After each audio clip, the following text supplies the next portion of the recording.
네, 오늘 배우신 내용들을 OX 문제로 함께 풀어보도록 하겠습니다. 1번 지문부터 보시죠.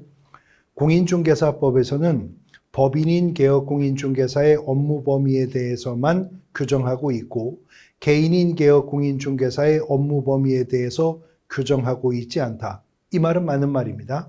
따라서 다른 법령에서 허용하고 있지 않는 한 개인인 개업공인중개사의 겸업 자체가 불가능하다고 보는 것이 통설이다. 아닙니다. 오히려 개인인 개업공인중개사에게는 공인중개사법이 겸업을 제한하는 규정을 두고 있지 않기 때문에 개인인 개업공인중개사는 중개업과 겸업이 가능하고 관련 법령에 저촉되지 않는 업무라면 어떤 업무든 자유롭게 겸업할 수가 있는 것이죠.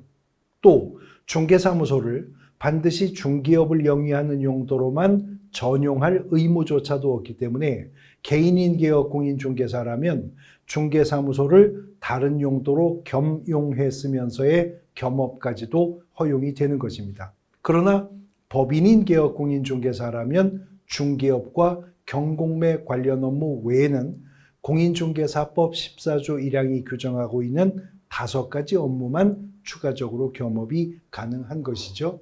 1번 지문 틀린 지문입니다. 이어지는 2번 지문 보시면 개업공인중개사가 분사무소를 두고자 하는 경우에는 주된 사무소가 소재한 지역을 속한 시군구를 제외한 곳에 두어야 한다는 말은 맞는데 특별시, 광역시 또는 도청 소재지인 시에 한하여 시별로 한 개소를 초과할 수 없다. 뒤에 부분이 다 틀린 말이죠. 분사무소는 주사무소가 속한 시군구를 제외한 시군구에 설치하되 시군구별로 한 개소를 초과할 수가 없다입니다. 그러므로 예를 들어 강남구에 중개사무소가 있다면 강남구에는 분사무소 둘 수가 없겠죠. 그러나 서초구에 하나, 송파구에 하나, 강북구에 하나, 노원구에 하나, 중랑구에 하나, 동대문구 하나, 시군구마다 한 개씩의 분사무소는 둘 수가 있게 되는 것이니까요. 2번 지문도 틀린 지문입니다. 이어지는 3번 지문. 개업공인중개사는 사무소의 명칭에 행복부동산중개라는 명칭을 사용할 수 있다. 그렇죠. 공인중개사법 18조 1항에 따르면 개업공인중개사는 사무소의 명칭에 공인중개사 사무소 또는 부동산 중개라고 하는 문자를 사용해야 한다고 했어요. 또는이기 때문에 선택할 수 있다는 말이고요. 부동산 중개 앞에 뭐 행복부동산 중개든 행운부동산 중개든 그 구체적인 명칭을 어떻게 사용할 것인지에 대해서는 제한이 없는 것이니까 또 공인중개사 사무소라는 명칭 앞에 꼭 개업공인중개사의 실명을 붙여야 되는 건 아닙니다. 그러나 5개 광고물을 설치한다면 개업공인중개사의 성명 표기할 의무가 있기는 한 것이죠. 3번은 맞는 지문입니다. 이어지는 4번 지문. 개업공인중개사는 5개 광고물을 설치하는 경우에 개업공인중개사, 물론 법인이라면 주사무소는 대표자, 분사무소는 책임자일 건데 그 성명을 표기해야죠. 그러나 소속공인중개사를 고용했다고 해서 소속공인중개사의 성명까지 5개 광고물에 표기할 의무는 없는 거죠. 그래서 4번은 틀린 지문이 되는 거죠. 5번 지문. 개업공인중개사가 아닌 자는 부동산 중개와 유사한 사무소 명칭도 사용할 수 없다. 그렇습니다. 공인중개사법 18조 2항에 따르면 개업공인중개사가 아닌 자는 공인중개사 사무소, 부동산 중개라는 문자는 물론이고 이와 유사한 명칭조차도 써서는 안 되는 거고요. 위반 시에는 1년 이하의 징역 또는 1,000만 원 이하의 벌금형의 대상이 될 겁니다. 5번 옳은 말이고요. 6번.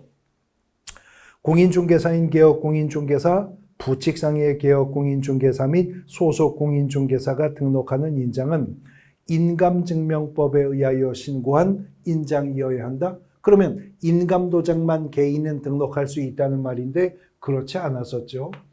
개인이 인장을 등록하는 방법은 가족관계 등록부나 주민등록표에 기재된 성명이 나타난 인장으로서 괄호 세로의 크기가 각각 7mm 이상 30mm 이내의 규격이라면 꼭 인감도장 아니어도 그 인장 등록하여 사용할 수가 있는 것이니까요. 7번 지문. 개업공인중개사가 2개월 이상 휴업하고자 하거나 1개월 이상 폐업을 하고자 할 때 이를 신고해야 한다. 휴업 신고는 개업공인중개사가 2개월이 아니라 3개월을 초과 이상이 아니고요. 3개월을 초과해서 휴업하고자 할 때 신고 의무가 있고, 폐업은 폐업 기간이 얼마이든 상관없이 항상 폐업 전에 사전 신고해야 되는 것입니다. 그래서 7번 지문 틀린 지문이 되는 거죠. 8번. 전속중개계약은 중개 의뢰인이 특정한 개업공인중개사를 정하여 그 개업공인중개사에 한하여 중개대상물을 중개하도록 하는 계약이다. 그거를 우리가 전속중개계약이라고 하죠. 그래서 전속중개계약이 체결되면 개업공인중개사는 전속중개계약서를 사용해야 되고, 전속중개계약을 체결했다면 정보공개, 의뢰받은 중개대상물에 대해서 정보를 공개해야 되고 2주일에 1회 이상 업무 처리 상황 문서 통보할 의무가 개업공인중개사에게 생겼었던 것입니다.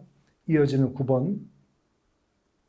거래정보사업자는 중개 의뢰인으로부터 의뢰받은 중개대상물의 정보에 한하여 공개해야 하며 의뢰받은 내용과 다르게 정보를 공개해서는 안 된다. 부동산 거래정보망은 개업공인중개사 상호 간의 정보교환 체계였었던 거죠. 그러므로 중개 의뢰인이 아니라 개업공인중개사에게만 정보공개 의뢰받을 수가 있습니다. 만일 거래정보사업자가 개업공인중개사가 아닌 자에게 정보공개 의뢰를 받아 공개하면 지정이 취소될 수 있을 뿐만 아니라 1년 이하의 징역 또는 1,000만 원 이하의 벌금형의 대상이 될 겁니다. 마지막 10번 지문. 개업공인중개사는 법률상 별도의 규정이 없는 한 직무상 알게 된 비밀을 지킬 의무가 있으며 이를 위반한 때 행정벌 뭐죠?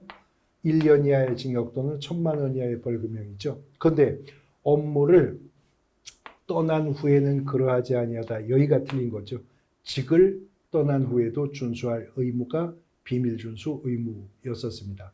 OX 문제 함께 풀어보셨습니다.